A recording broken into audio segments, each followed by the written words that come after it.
Oh, I thought you were going. Hey, what's up, everybody? Welcome to Blue Jays Today. It's been a while. As you guys know, the boys were away on the Bachelor weekend, but we're back. And wow, what a week that we actually missed, man. This weekend, the Blue Jays actually cooked and played some of the best baseball that, well, I was going to say that we have ever seen, but we literally could not watch it.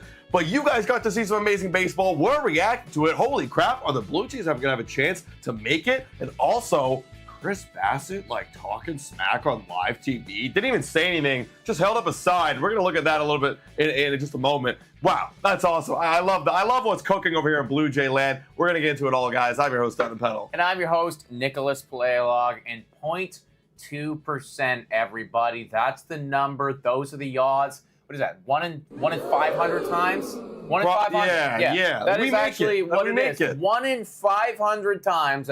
Your Toronto Blue Jays will make the postseason. Now, is it a long shot? Yes. Would it be one of the most ridiculous stretches of baseball that we have maybe ever seen in the history of this Toronto Blue Jays franchise? If they were to do that, yes, it would. But there's a chance, everybody. And you know what? With the way that this team, that these bats, with everybody has been cooking recently, I don't want to say there's a good chance or anything like that, but I will say that there is a momentum here. And you know what? If we're not going to go out and we're not going to be that #1 overall selection, getting Ethan Holiday, because with every win that the Toronto Blue Jays are racking up here, we do get further and further away from potentially locking him in.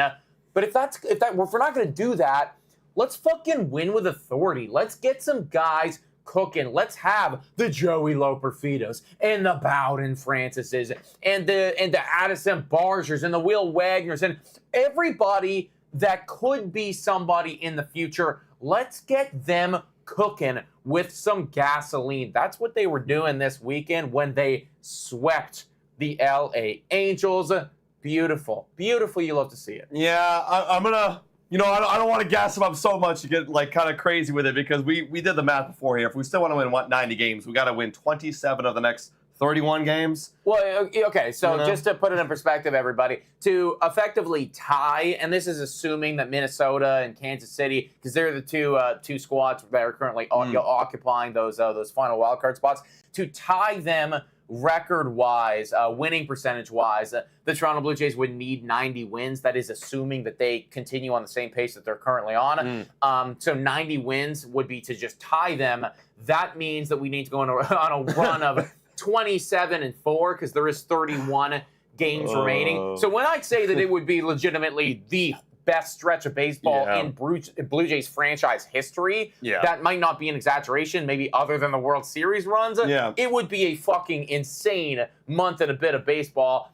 It is very likely not going to happen. But again, we're liking the signs of this team. We're liking that we're picking up some wins. If you can, I think what we've been saying this whole time, if you can finish above 500 in the stretch since the trade deadline, which they're currently doing, by the way, 13-11, then that's a win, right? That's, okay, we have something here. There's something to build off of. We can walk into free agency with at least a little bit more of a direction rather than just, stumbling our way in there and going, oh, shit, what do we do now? If you're winning games and, Addison Barger is a guy and Bowden Francis is a guy, this at least gives me something to look forward to in 2025. Yeah, for sure, guys. If you haven't really noticed, the Blue Jays are first in offense. When was the last time you saw the Blue Jays offense be first in baseball? I'm thinking 2022. 2022, that we had stretches we were #1 in baseball. Can you believe it that we have an OPS of 823? We've scored, I believe it's going to be still up there for runs. Yeah, second most amount of runs. Diamondbacks are murdering right now. They are going crazy. Going absolutely insane. But we're the second most amount of runs in the 15 games, or 13 games, last 15 days that we played. So obviously, tons of encouraging signs. Offensively, you're seeing Joey Loperfido. These are his numbers right here this last week. OPS of 1.355, 2 triples, 3 doubles. You love to see it. And then guys like Addison Barger. I mean, I mean, at the time he was doing bad. You picked him for worst J right after. I did. But then he gets a walk-off home run. He gets another one. Yesterday has another great game. He's starting to cook a little bit. And then Alejandro Kirk, the guy who we're all worried about taking over catching for the Blue Jays next year. He's so far looking like a guy ever since Danny Jansen's got traded. So all these signs are very, very positive.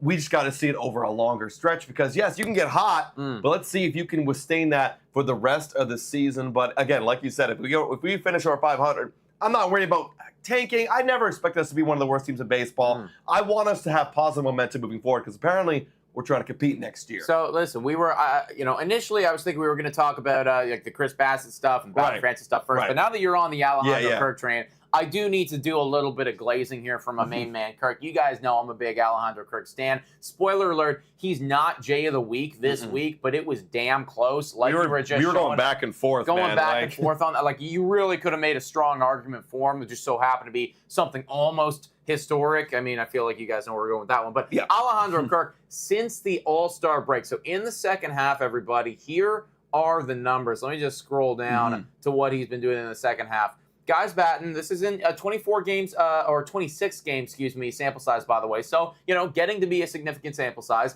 He's batting .273. That's nice. You love to see that. He's getting on base. This is the important thing for me because that's always Alejandro Kirk's big strength, right? It's like, I can hit for contact, I can get on base, I can work walks. Now he's getting on base at a clip of 347. That is certainly above league average. That is where you want to see Alejandro Kirk at. That's when he's really doing work, is when he is working those counts more. He's selective on his pitches, and the results are showing. The slugging, I mean, we never really expected too much slugging. Never expected too much. But if I'm getting a slugging of 421 from the catching position of Alejandro Kirk, our 5'8", like little fucking, whatever guy, that's pretty good. And his OPS is at a 767, right? So across the board, you're looking at above average numbers for Alejandro Kirk. It feels like, ever since he's kind of gotten that playing time more and more consistently, since Danny Jansen got traded, historic thing going on with him, by the way. I'm sure you guys haven't heard about that. You can't get away from it. It's everywhere, it's bro. the only goddamn thing MLB's talking about right now, but we'll talk about that more later. But since he's got that playing time, from that Danny Jansen trade, I don't know if there's any correlation or causation to that. It really has been getting a lot better for Alejandro Kirk. Well, it's funny because when Danny was on the team, whenever Kirk had reduced playing time, his overall numbers would be better, which this is why it's a weird outlier. Now that Danny's gone and Kirk has actually stepped up into that bigger playing time role, he's actually doing a lot better, where everyone thought he was going to do worse because of that workload. So I don't know what's going on. Maybe it's a mental thing. Maybe it's like he's actually locking in a bit more because he wants to be the guy to be locked in as a number one catcher, not a A1 or a 1A, 1B kind of situation next year. Whatever it is, man, I don't care. Keep doing it, Kirk. You almost got J of the Week this week. He drove in 7 RBIs. That's what I like to see. He did. The lineup. He did. And I also got to give a major shout out here to the defense because, for the longest time, everybody, we're talking years, right? It was Alejandro Kirk has a good bat, but he sucks. It was always like Danny Jansen is the defender, Alejandro Kirk can hit. Right. And I feel like we still haven't really acknowledged yet just actually how good Alejandro Kirk has been defensively speaking. Yeah. He's ranked in the 96th percentile in fielding from the catching position, right? That's fucking phenomenal, right? We're talking about like Dalton Varsho, but like in the catching position right now. When you go down to all of the different statistics, you're not very good at the pop time. I think we could have expected that from just looking at the body type. You got to get that from Kirky. But the framing is incredible. The framing is top tier. The blocks above average is top tier. The caught stealing is very good from Alejandro Kirk. Like literally everything from this guy, defensively speaking, is very, very good. So if the bat could come around a little bit to what you used to see right back in 2022, which it currently is doing, now you're looking at kind of a top-tier catcher. Defensively, that's so interesting that he's low in pop time but up in caught stealing. I know. How does that even? You know what that actually tells me? The guys on the other end are doing good. There you go. That's what. Yeah, we have our other team is the guys shortstop, second baseman are doing pretty good, helping out. But we all know the framing's been one of the best. So yeah, Kirk, love seeing that from him. Love seeing it from a lot of the other guys. Like I said, Loper, Fido, like we said, Addison, Barger. They're all starting to cook a little bit. And this team's kind of just becoming exciting to watch, and I like it. It's fun again. Yeah. Right? When you have lower expectations and you have no-name guys doing things, no name as in like, these aren't established superstars. They're doing things. Yeah. It's fun. It's fun baseball to watch. What was also fun baseball to watch was this last Saturday. Again, we didn't see it, but man, did we see the highlights. Bowden Francis. Dude, all right. He's phenomenal. Well, just phenomenal. It is that moment in time, everybody. Now that we're going to transition into Bowden Francis to crown the J of the Week.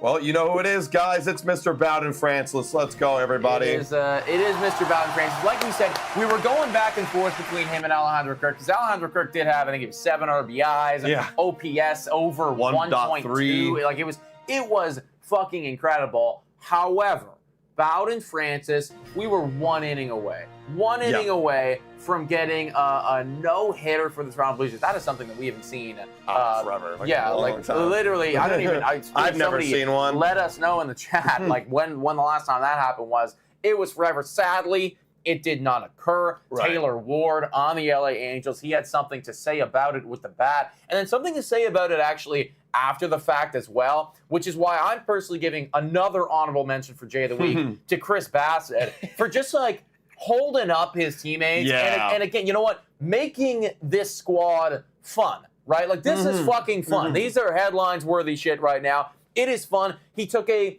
very, I want to say like a very minor jab at Taylor Ward. It wasn't, that's the thing. It wasn't, extremely poor taste. It wasn't anything like that. It was just a little bit of a little poke right there by holding up this sign right here during yesterday's game where Bowden Francis was on the mic. For those audio listeners right now, the sign that Bassitt's holding up is saying 5 innings, 2 hits. 15 innings. 15, excuse me, a little cut off here. 15 innings, 2 hits, 20 Ks, hittable plus not special.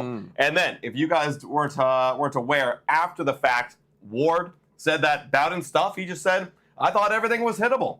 Maybe to other guys, he made better pitches. Other guys were talking about his splits and that being on. But I don't think it was anything special. And that's just one of those funny things, Bassitt, he calls it how it is, literally does not give a crap. He'll call it how it is because, well, if it was so easy and so hittable and not special, why didn't you guys get a hit earlier? Right. And it's like maybe to Ward, I'm Ward, I can do a lot better, and no, it's not special. But nah, your whole team sucked, dude, and you literally got cooked. So the fact that you're coming out after and saying after you got destroyed by the Jays and Bowden Francis, it's kind of embarrassing, honestly, for Ward. I don't know where he's trying to go with that. Well, I will say that if there is anybody that could say something towards Bowden Francis, it would be Taylor Ward, just because, credit where credit is due. He was the guy that ended the no-no on Saturday, which sucks to see. And I guess maybe he just, maybe it was a bit of a frustration thing where it's like he felt like, he could have been doing that throughout the whole game. He did get the home run, which is, obviously very big. They still lost that game, by the way. Yeah, the Angels got cooked the entire weekend, right? Yeah. So I think that's kind of where it boils down to me, where it's like, Bowden Francis cooked everybody on your team. Maybe other than you, because you didn't get a home run, but he cooked everybody on your team throughout that entire game, and you lost, and you continued to lose on Friday and on Sunday. Yeah, and it wasn't even about the last performance, too. You guys faced him a week ago, and you couldn't beat him there, too. He still gave you 1 hit worth of balls. So, the fact that you're saying this again after, for him, sure. I don't care how he did it, but did it. But, even him coming out and saying that is what was that saying to the rest of your team? Are you calling the rest of your own team shit? You know what I'm saying? That's what it means. That's what you're saying. It could be. I mean, you could definitely interpret if you're saying, it's not hittable, it's not special to me, but the other guys, maybe it was. Sure. Dude, you suck, Ward. Honestly. Yeah, and obviously Chris Bassitt being the personality that we know he is, just kind of calling him on his bullshit there. Yeah. You love to see it, and then, I think it would have fell very flat had we not been capable of bringing out the brooms and sweeping them away. But, that sweep, along with just, that subtle little poke from Chris Bassitt, you love to see it, everybody. Moving back to Bowden Francis and just how incredible this player has been. Toronto Blue Jays tweeted this out I think it was a couple days ago. But Bowden Francis, in the last 3 starts, everybody, the guy's 3-0. He's got an ERA of 0.82. Now, again, 3 starts, very small sample size, but phenomenal. The whip, 0.36. Now, obviously, having a no-hitter through 8 innings is going to elevate that quite a bit. but, you still did those 8 innings. You made it almost through an entire no-hitter. Batting average against incredible. Strikeouts incredible. Bowden Francis right now is, I think, making a very strong claim, if he continues this, to be a starter again at the beginning of next season. Yeah, if you guys remember earlier before the season, we were doing a lot of Bowden Francis glazing. And you looked at the numbers and you thought, well, this makes a lot of sense on why he's doing so good. This stuff was so effective last year. And then he gets out of the gate, and let's be honest, what was he doing out of the gate? Hanging a lot of his pitches, hanging a splitter. He's trying to get used to that new pitch in his arsenal. And nothing was really setting up the other pitch to be effective, where now he's got so many weapons working from the split fingers, working from the curveballs, working from, and the fastballs. It's all working from right now, where the only earned runs he's given up are on 2 home runs in the last 3 starts. Yeah. So what that tells me is he's being very dominant. And sure, when he makes a mistake, the good thing is there's nobody on base to come around. So Bowden Francis, what we predicted before, this is what we could be seeing moving forward. And we got lots of time with him, right? I think we give him another shot, especially the way that this rotation's looking. He's got a job opportunity if he wants it next year. Yeah, exactly, right? You look at the season-long numbers. When this guy came up initially, let's face it, folks, he was terrible. But this stretch of baseball has brought down that season-long ERA to a 4.02. He's now got 71.2 innings to his name so far. No, it's not the top 3 Cy Young or top. Well, I forget what you said, but top 5 or something. Yeah, something. Obviously something kind of ridiculous. But it was a hot take. It was supposed to be hot. Yeah. It's not at that level. But I think that, if we really zoom out here and you look at this and, you think, okay, there's 31 games left. Maybe we tack on another 25 innings or so in that time frame, whatever it could be. We're closing in on that 100 inning stretch. If you finish like this, I look at that as a relatively successful season for a guy who is coming in and being a starter for the first time at age, he is a bit older at age 28, but still, that is a first successful year, in my opinion, as a starting pitcher in MLB. Absolutely. Mid-3 ERA. I mean, obviously I was glazing him up at the beginning saying Cy Young, but if you said, hey, this guy's going to give you a 375, let's say, 110 innings, hell yeah. That's a great, especially when he only started half the season so far. That's amazing. Yeah, no, I completely agree, man. So, I mean, looking at that rotation next year, you're not going to have Yusei Kikuchi. Right now, for me, it's obviously you got Gosman in there, and Gosman did have a very good start, by the way, as well. He's, he's starting to cook right now, so we love to see if he could finish off strong. But you will have Gosman in there, assuming that they don't trade Chris Bassitt, which it feels like they're not going to do. It's going to be a Gosman, it's going to be a Bassitt. And then you're also kind of have Bowden Francis. You got Yario Rodriguez in the mix. I fucking forgot about Jose Barrios right there. He's been doing good recently, too. We're seeing the upside of this rotation recently, which is something that I really needed to see because, that was the strength last year. And pretty much all of this season, up until maybe the last month of baseball, it was like, oh, fuck, this is not very good. We're seeing what the rotation at its ceiling could be for next year. Yeah, and as much as I'm excited about it, I want to go and double down on what I said a little bit a few weeks ago. Is I still do think we need to add another guy in terms of give us that little bit of upside push because, I'm not trying to take away anything or crap all over these guys, but they are getting up there in age, and maybe these struggles that they're having this season continue to next season where there will be some really lows and then there'll be some highs, but that's why I think you got to have that rock solid ace. We don't really have, I would say, a rock solid ace. It kind of switches almost every other week. It's been going back and forth. And, maybe I was over-exaggerating a little bit because, again, while some of these guys are cooking, you're getting some poor performances from other words. Sophie mentioning right now Chris Bassitt, 6.93 ERA in the last 7 starts. That is something to know, right? Chris Bassitt, we're going to have him for all of next year. I think right now, I'm still very much in the camp of we do need to go out. We do need to add somebody. I keep looking at, if you guys didn't see it already, the video I made just the other day, looking at 3 free agents the Blue Jays should go after. I'm looking at Jack Flaherty and thinking to myself, that seems like a nice addition if we can bring that guy in. I know that there's some risk there, but I think the reward or the potential reward would certainly be worth the investment right there. So that feels to me like somebody who would be really good in a Blue Jays uniform. But, I totally understand that this Bowden Francis, he's not potentially going to be playing like this for the remainder of time. Like, we're not looking at the greatest pitcher of all time just fucking suddenly. But it is good to see the upside from some of these players. Like, you love to see that Gausman is starting to cook again. You do love to see that Bowden Francis is absolutely cooking once again. Am I worried about Chris Bassitt? A little. But because he's the oldest one, right? Take the good with the bad here. Yeah, because he is the oldest one, and for Chris Bassitt, he's spoken about this earlier this season. If he doesn't have the velocity, he needs command and he needs deception, right? Because that's the only thing he's hanging on to. If he doesn't have command or deception, he's going to get hit pretty hard. And it looks like that's what's transpiring right now, especially if you're not commanding it well and you're going to give up a lot of walks. Your whip's going to be skyrocketed. So, I think that conversation is definitely one that we're going to be looking at in this offseason is who else is going to help support this staff along with many, many others.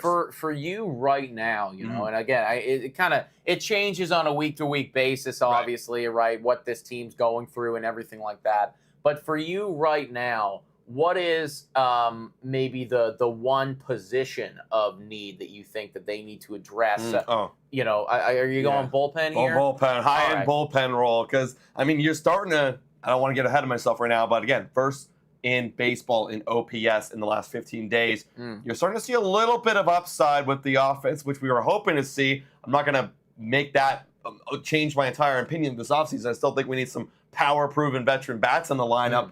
But you do got a lot of guys already in that starting rotation that if you had to cheap out on one thing this offseason, I guess it would be the rotation because there are guys there already that have done it before. But the bullpen is just so abysmal. It's like, you need those starters to actually give you Bowden Francis performances to win ball games nowadays. So, like for me, if it was just like a 1-for-1 guy, like if I had to choose like one bullpen guy or one offensive guy, I think personally I would choose an offensive player, assuming they're if it's like an Anthony Santander or something like that. Like, I think I'd want to go in that direction. If it was down to like, 3 bullpen guys compared to, one player over there, I might lean in that direction because I just know how depleted this bullpen is. But I do also think even though this offense is cooking, I still really want them to go out and address getting a big bat. We just, literally while we were recording here, an article came out from The Score, and it was talking about how Vladimir Guerrero Jr. says in his mind he's the best in the world right now. I love it. That's great.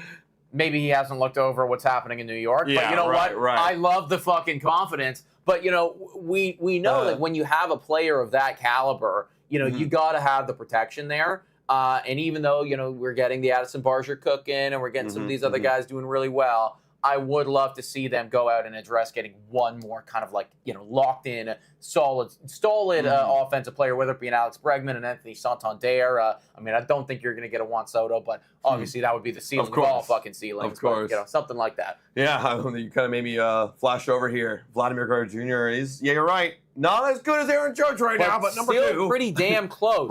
Damn close. Like, Vladimir Guerrero Jr. is locked in on all kinds of levels. And maybe if he had some goalie balls, then maybe he could be. Maybe he had some goalie lock balls, and also too, maybe if he had a Juan Soto batting in front of him, or somebody else batting behind him, right? Protection. Then that changes things for you, right? That really does change things for you. I know I posted that video talking about 3 free agents we got to go after. And, I did bring up Anthony Santander. He's kind of my favorite. That does feel like, if you're a Toronto Blue Jays fan right now, I just don't know how you cannot be in love with that guy's game. He will be hitting over 40 home runs this year. The OPS is going to be, around that 850 mark. The RBIs are going to be over 100, through the roof. That's the type of player that I want batting behind Vladimir Guerrero Jr. And you could easily put Santander and George kind of splitting that DH. If you want Lo Porfido in there or some sort of guy like that kind of fourth outfielder coming in and out there, then there's room for Santander. You don't have to clog up your outfield with Springer, Varsho, and Santander. That DH spot is open, and you can give that to the older guys for once, right? And start using that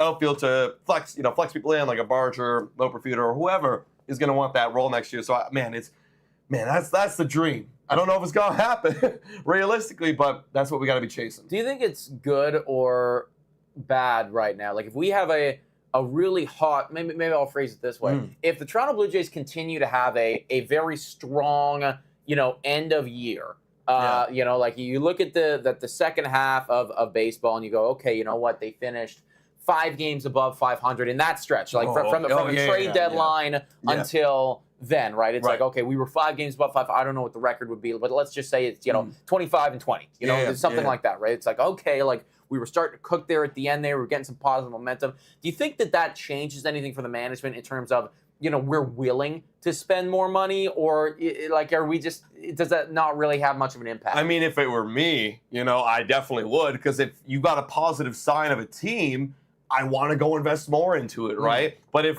it was the opposite, if we sucked, it's like, okay, well, I'm still trying to win next year.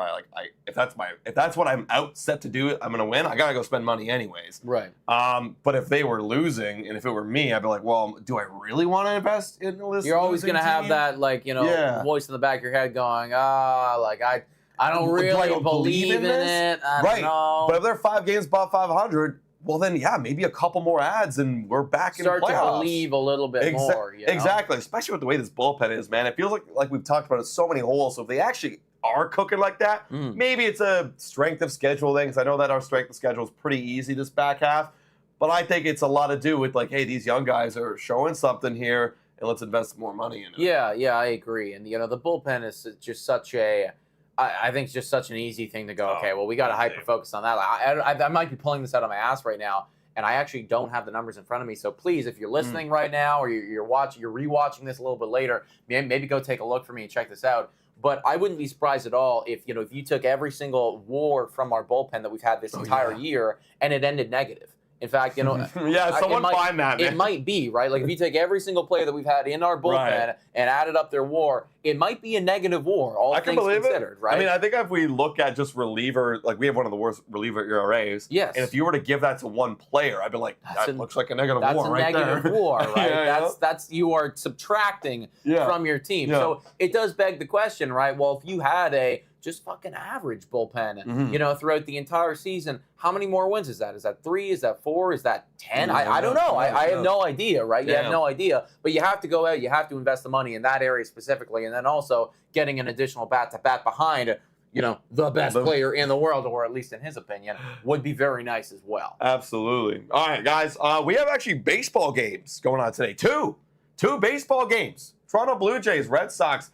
A 5-game series is ahead of us right now. That's going to be a lot of baseball. That's a lot of baseball, and it's all going to start with potentially one of the most interesting historic moments going on in baseball, where we're going to see for the first time ever a player play for 2 teams in the same game. Obviously, guys, if you've been around the league or you've been around news lately, you know what we're talking about. It's Danny Jansen. He's over on the Boston Red Sox, and they're resuming a game where obviously Danny Jansen was on the Toronto Blue Jays, and mid-at-bat, game gets suspended. And then on the Red Sox side of things, you have Reese McGuire behind the plate. They DFA him. So you're going to see on the score sheet, Jansen, 0-1 count. He's with the Blue Jays. Very next pitch, he's going to be behind the plate, catching for the guy who replaced him in that at-bat. So very, very interesting and cool stuff. And it's a weird lineup today. It's all weird. It's going to be a weird one, bro. It is a super weird one. I mean, the Toronto Blue Jays had to start with their catcher because they had to start with, like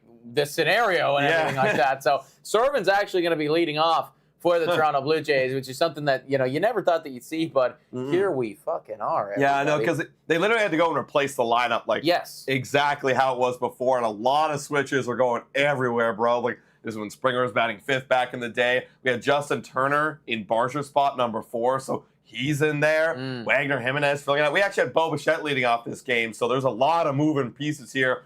And, of course, you're going to have Ryan Burr starting this one out, so it's going to be very weird. I saw a funny joke. Shut up, Mike Wellner. I saw a funny joke where it's like, no wonder why Davis has been struggling. He's been straight at first base for 61 days. He hasn't been at the plate in 61 days. That's true, yeah. I'm like, bro, true.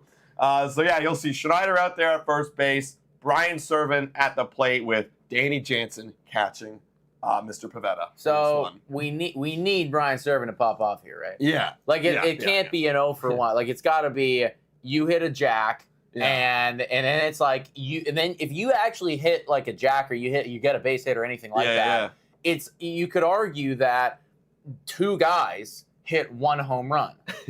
In the same game. Because it's like we both contributed in some capacity to hitting this home run. I think it would technically be like you got pinch hit for, and then your at bat doesn't count. Like it'd be your at bat, but you got pinch hit for your at bat. Actually, now I'm seeing it. I don't think it would be Brian Serven leading off. I think it's going to be Varsho.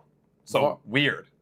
Yeah, because the Danny Jansen wasn't leading off. He was third, but it's going to resume with his replacement, which actually is Varsho, but Servin replaces Bo, and he's going to be catching today's game. Wow. All right. Stay sober for this one, folks, because if not, you are not going to have any goddamn idea what the hell is happening or transpiring in this baseball game. Right. Oh, yeah. This is really cool, and it's going to make for, like, an extremely fun trivia question in, like, a decade from now. Right. But, like, I just have no idea what it means or anything like that. Just a fun thing. Fun thing that you'll see on the box score, and then the baseball nerds later down the line are going to ask a question about it at some trivia night. But yeah, it will be history, everybody. So shout out to Danny Jansen, and also just shout out to Danny Jansen in general, because like we miss that guy, and it's gonna be nice to see him again having this kind of historic moment right here against the Toronto Blue Jays. I agree. All right, guys, let's break down this series. 5-game series. Blue Jays 4-game winning streak. Maybe they can make it a 9-gamer with another sweep this week. That would actually bring me back. I mean, that almost brings me back. Like, you're still obviously a ways out of it, but does that bring us to 500? You'd be back at 500 exactly. You'd be back at 68. We just got to sweep the Boston Red Sox and go back to 500, and yeah, there you go. That's how you do it. Easy, guys. So in this one, because it's a weird one here, we're going to look at the lineups over here. You got Pivetta, who's going to be starting it out. Ryan Burr as well. 8-inning game of baseball. 8-inning game. What was the score? 0-0. I mean, basically a fresh game, but it's Ryan Burr, it's Nick Pivetta. I don't know how I feel about that. Yeah, I mean, this is just a wild one in general, especially like it's a shortened game too, so a little bit less at bats for everybody. We have been cooking with gas. I know. And Boston is really cold, too. They just got swept. Granted, actually, they got swept by arguably the best team in baseball right now, just in the last month or whatnot, in the Arizona Diamondbacks. So, you got to give them credit. But they did still get swept. That's a real thing that happened. Right. So, I don't know, man. Are we going to win this series? That's what I got to answer that question right now. I think we got an opportunity, but Ryan Burr is pitching. I know, you know what I mean? I just can't buy into the Ryan Burr starts. I can never say with confidence, with my chest out, Ryan Burr is going to get it done today. I know. We're probably going to Yarbrough coming into this one. Probably, It's gonna be one of those mixes. That did actually kind of work out well for them the last time that they did it. But, I just feel like you're rolling the dice whenever that happens. So I will... you know what? I'm going to err on the side of caution and give it to the Boston Red Sox, even though we do have we'll have a runner on first. We will when it all starts. A little bit of minor advantage. Minor advantage right there. Very, very minor advantage. I'm trying to think like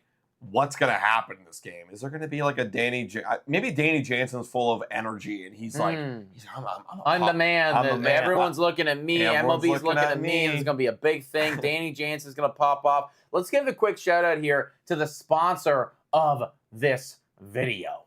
Whoa! Time for your daily Betway breather. A quick reminder that the best place to bet is on Betway. Must be 19 years of age or older to play. In collaboration with iGaming Ontario, please bet responsibly. Now, back to the content. Shout out to Betway, everybody, for being absolutely phenomenal. If you want to bet on Danny Jansen or the Toronto Blue Jays or anything at all, hop on to Betway. What's a home run for Danny look like? They literally don't have him here today, everybody. You're kidding. I know. The one guy you'd think you'd have out there. That's because they know. They know. That's because they know. The line's going to be just too generous. Like he's going to hit a home run today, everybody. So with that being said, what I was kind of looking at, I mean, I think we're going to lose. The line's pretty good for the Red Sox to get this win. Yeah. I don't know. Give me a run line, maybe? I might do Red Sox run line here, guys. -1.5. That's some decent odd returns. Yeah. If you guys want to take that line, go hop on to Betway and make that bet. Bet responsibly. Must be 19 years or older. Let's take a look at game 2. So if we lose the first one, game 2, you're going to have La Maquina up against the TBD right now. We're not really sure. TBD, we don't know yet. What's going on for the Boston Red Sox. La Maquina, 3.79 ERA on the year. I don't think we lose twice in one day. No, we got to win. I don't think we lose twice in one day. We got to win. And I like how La Maquina's been pitching lately. The ERA is really dropping. Yeah, he's doing well. 3.89 ERA in the last 3 games. He's been doing decent. 2 runs, 1 run. He's been cooking. So I think we've split the double header today. La Maquina gets it done. I'm going to give it to Jose Barrios as well on that one. So 1-1 right now in this series. Sadly, we'll not be going back to 500 in this one. But then you got game 3 right here. Yariel Rodriguez up against Criswell. I don't know a whole lot about Criswell. this guy. I don't know anything about you. He's pitched 79.2 innings this year. He's got an ERA right in those mid-4s. So, kind of similar to Yariel Rodriguez, actually, when you look at all the season-long numbers and everything like that. What are you thinking for this? Yeah, I mean, he doesn't really pitch too often. It looks like it's going to be a bullpen-ish kind of day for them. Yeah, I mean, if it is a bullpen-ish day after going doubleheader the next day, Yariel's been... He's so hit and miss, man. That's the thing with Yariel Rodriguez. I don't know what version I'm going to see with him. I know. Which adds to the more questions. What, is he a starter? Should be a bullpen or long relief guy? I don't really know. Oh, this feels like a coin toss. I'm going to say the Blue Jays just outslug, though, in this one. That's kind of where I'm feeling. It feels like he's due for a good start. I'm going to say we outslug in this one. That's where I'm going. Yeah, no, that's fair, man. I mean, you got to factor in the offense, too. And the offense has been chefing up some runs, like we've been saying, man. So Alejandro Kirk and Vladimir Guerrero Jr. and the boys show up. I'll also give us a dub on this one because I'm not too familiar with Criswell's game. Let's move on to game 4, though. Chris Bassitt up against Bayo. And as we know, Chris Bassitt has been struggling, even though he's got his team's back. When he's on the mound, not been putting up the best performances. On the other side of things, Bayo just, not great either. But damn, dude, I don't know. I'm just...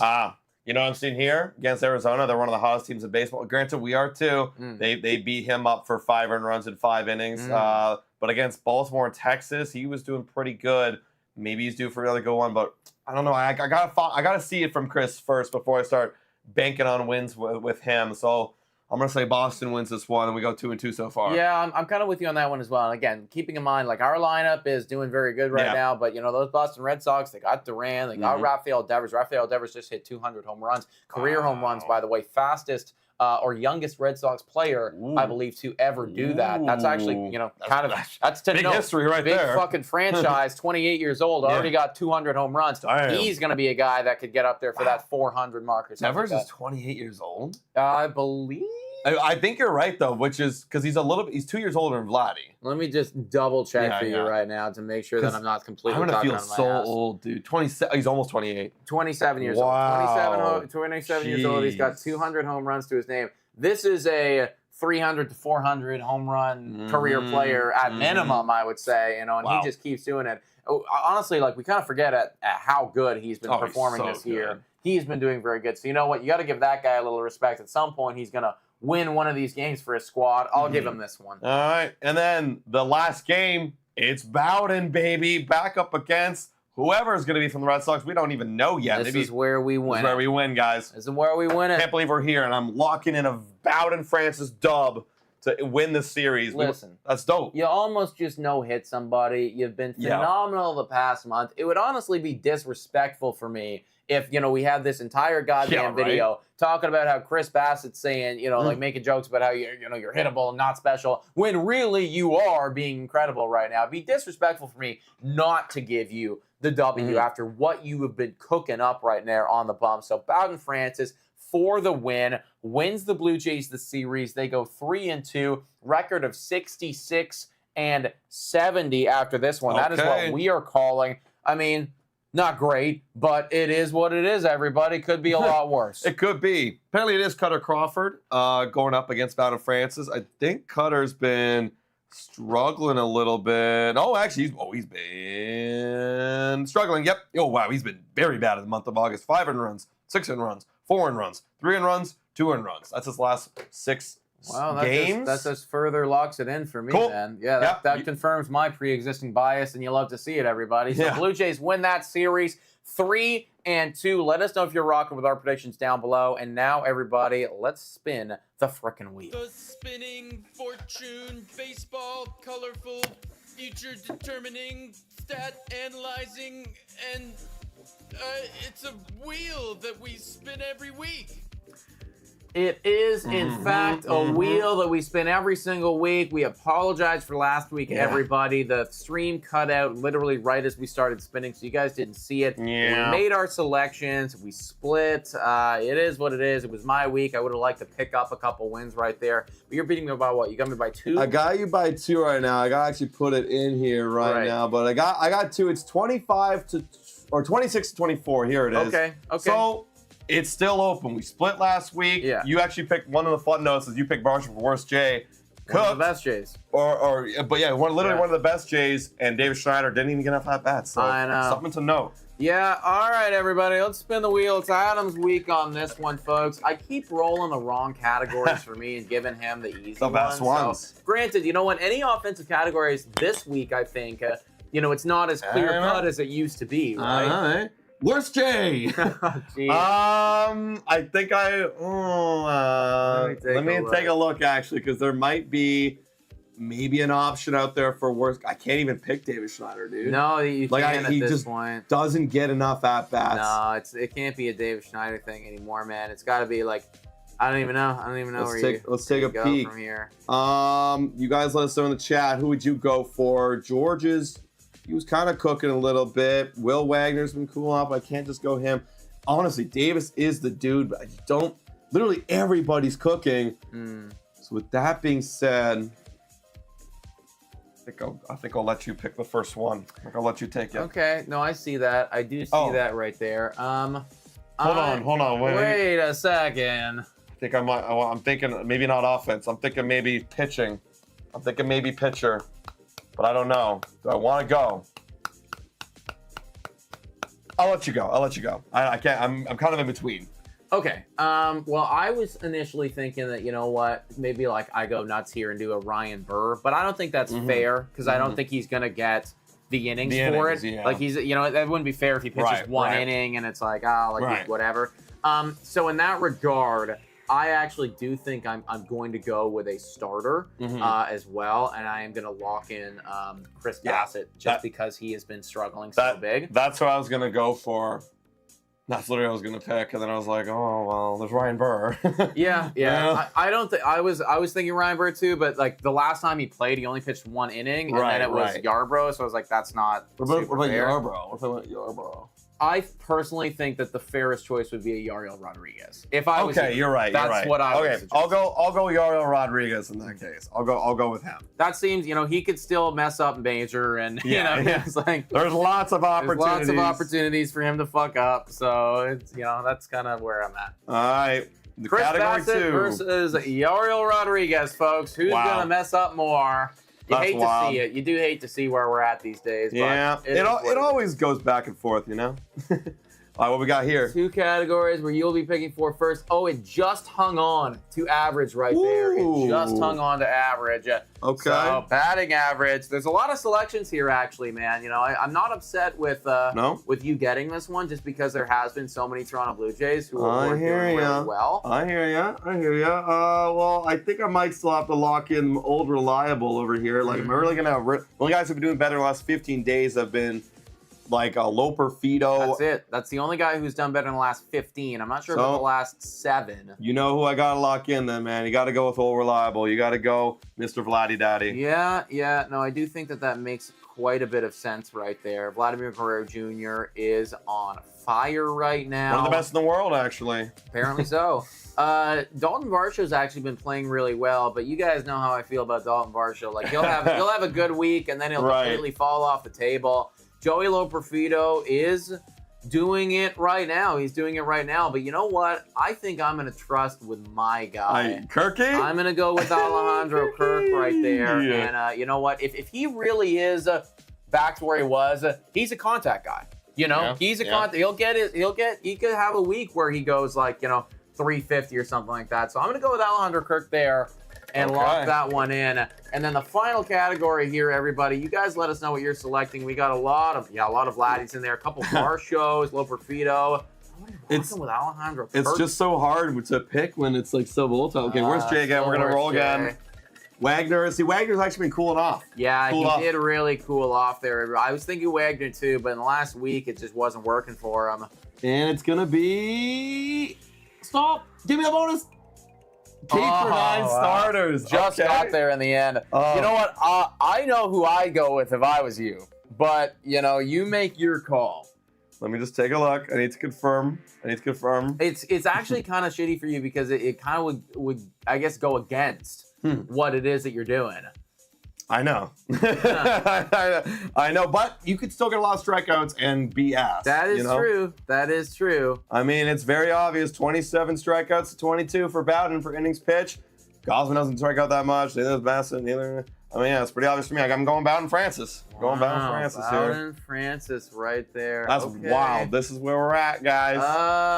You know what? I was mistaken. I really thought that Yariel Rodriguez was like striking out a bunch of people. I mean, he could have a short performance and then.